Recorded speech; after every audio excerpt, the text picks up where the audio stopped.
Hey there everyone, today I'm going to share with you some top eats for Taipei. As an international foodie capital, Taipei is a dynamic city of modernity, street food, and fusion foods. Virtually any diet will be able to find a Taiwanese dish to tempt their taste buds. Now, what better way to see the city than through the food? So today I am going to take a food tour, where I'm going to see the city sights and its food through Taipei Eats.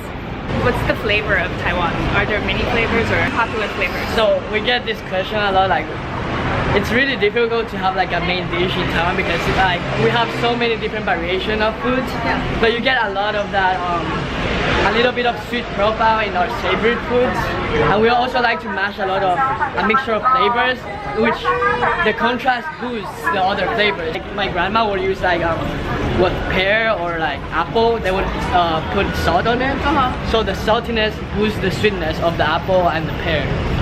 Oh. Yeah. So that's how you get sweet things to taste sweeter. One of my favorite street snacks is called scallion bread. The Taiwanese, however, know it as the 1,000-layer bread due to its many layers. You'll often find the Taiwanese are queued up for it. Lightly salted scallions in it. Crunchy but spongy.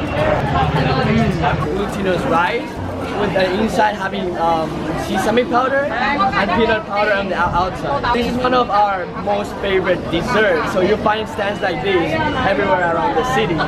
Next up is stinky tofu, and it's a favorite of Taiwanese.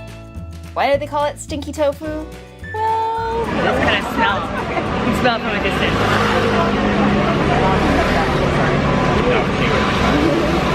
Exactly what you smell is what you're going to get in your mouth. Wow, that's a very distinct taste. I want to say that it smells like stinky socks. I'm going to go in for a second bite. See if I can't get used to it a little bit more.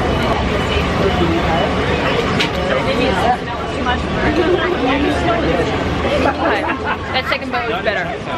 I think it's like one of those things where you keep trying it, you start to like it. So people in Taiwan, a lot of people complain that it's not as stinky and had a strong flavor as before. Like myself, I would like it to have a stronger flavor. A lot of them use the flash rice, so they ferment it for a really short time. So it doesn't have that strong flavor that it used to have like 10 years ago, like long ago. We like it stinky. They want it stinkier than that. Well, the smell is pleasant for us, so we want to say it's stinky. I think I need a breath mint. I'm smelling. Really? I'm smelling that stinky tofu. Guanbao, or the Taiwanese sandwich, is typically made of a bao bun with braised pork. And you also get the cilantro peanut powder combination, which is really Taiwanese.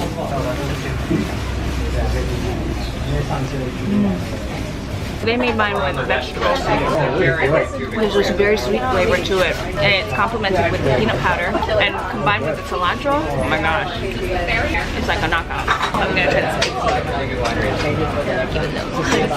That clump of chili sauce either do me good or do me wrong. Yeah, I feel really good.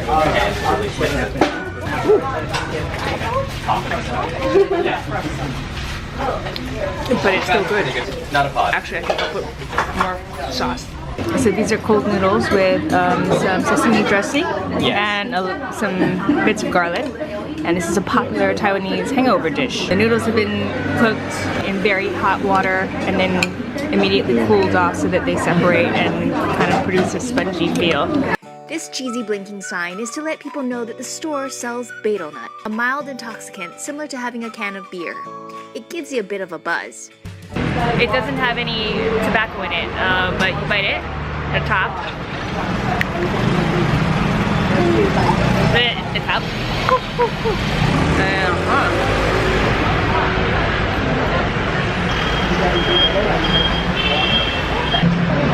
For a while.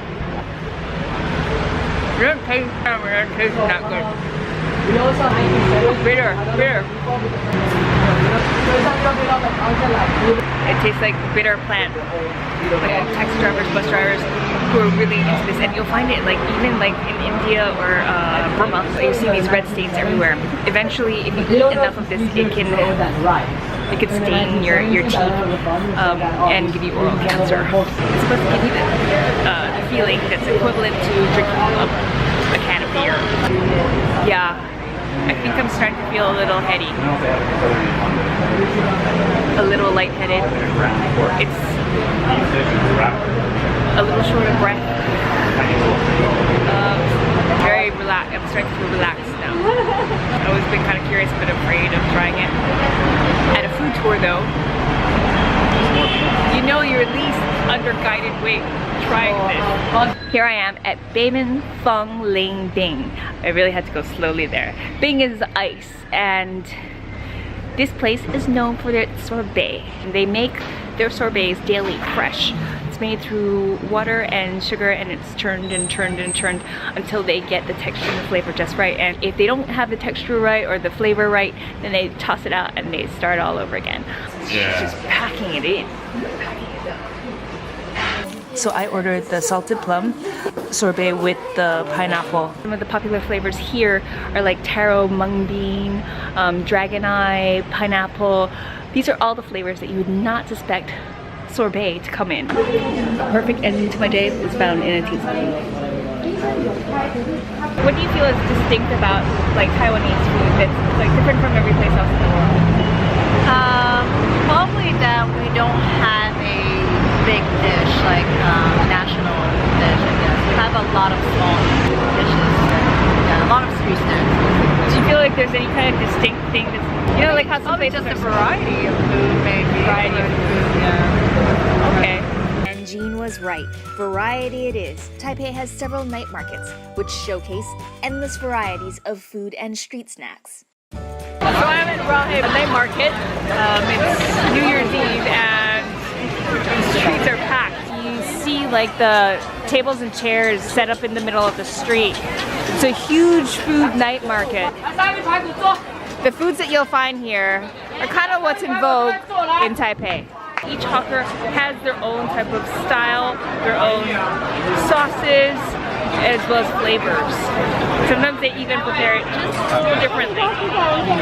There's a general rule of thumb when you eat. When you're in Taiwan, if you see a crowd, it means that the food there is really good. Taiwan is the home of bubble tea, a drink loved by Taiwanese and travelers alike. This milky tea was originally designed with tapioca balls so that you could chew your drink. It's xiaolongbao in China, and it's tong bao. She's calling it tong, which is soup, bao, which is, you know, a bao dumpling. So there's soup inside here. Yeah. Okay, so a little bit of ginger, and then this soup. I mean, this other sauce in here is kind of like a vinegar soy sauce. See inside there's like, that's all soup. Okay. But it's hot. I always burn myself when I eat it. I want to call these like taco balls. They're like squid. They're like little balls. Deep fried.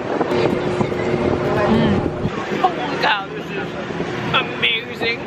Well, you can taste it. The garlic. Ooh, it's good. These are amazing. Try it, Sharon.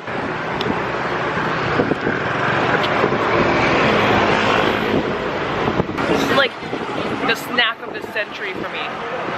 Taipei has a handful of night markets for those who want to shop and eat on the streets at night. One of my favorite markets is Shilin Night Market, a healthy dose of Taiwanese drinks, jellies, dessert snacks, and Taiwanese delicacies.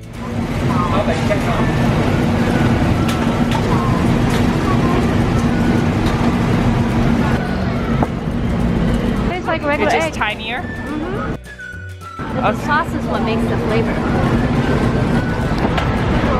For 30 NT dollars, I got these candied tomato slash plums. Tomatoes. I didn't know you could candy them. Wow, but these are really good. There's a hard candy coating on the outside so it crunches when you bite into it. And I can taste the plum. It's kind of almost like a Li-Hing plum, I want to say. Tomato, acidic, very sweet, and plumbing taste. I wish we had these at home. Wherever home is when I travel. But this is like a deep fried squid. So it's got garlic and some cilantro in it. And it looked really soft when he was cutting into it. Mmm. really kind of soft, right? Do you feel like it's buttery? Yeah, it's not overcooked, that's for sure. So he cooked it just right. The cilantro really nails it in. And the garlic chunk is kind of raw garlic. I love raw garlic. But all that just kind of seals the flavor. So this is mian shin. Mian-shin. And it has Oysters, this is like fish cake. Then there's these noodle things and Chinese parsley. And they put vinegar in there. mian is noodle and shin is like a string. This is a favorite dish in Taiwan. So this is like really gooey and it's kind of hard to get the noodles on this spoon. It's kind of, I taste fish flakes. Bonito. That's exactly what I tasted.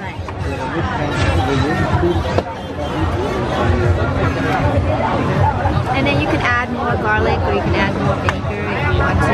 So it's an interesting flavor. It is an interesting flavor, and because the noodles are very gooey and with broth that's kind of pasty. And you get the, yeah, I know, it's like thick. Yeah, it's not a soup, it's not broth, it's kind of like this thick. Yeah, how do you call that? And then I like the Chinese parsley, the cilantro. That's exactly what I like to taste. I feel like it can really fill you up. Yeah, that's probably why it's cheap and filling. That's it. Like, That's it. So I got some chikangao, which is this mini bread cupcake. Kind of tastes like a little bit of an egg sweet bread. The vendor prepares it like fresh, it's hot. He just makes it right there in front of your eyes and heats it up. These can be pretty addictive too. So thanks for joining me. If you enjoyed this video, then give me a thumbs up or like, subscribe to my channel, wherever that subscribe is, click on it. And until then, travel safe, smart, and fun, and may the grr be with you. So yeah, I feel a little buzzed right now actually. That was not even 5 minutes. Yeah. It was like that. People would do this. I would not be trying that any other time other than now. But it's cool that I got to try it.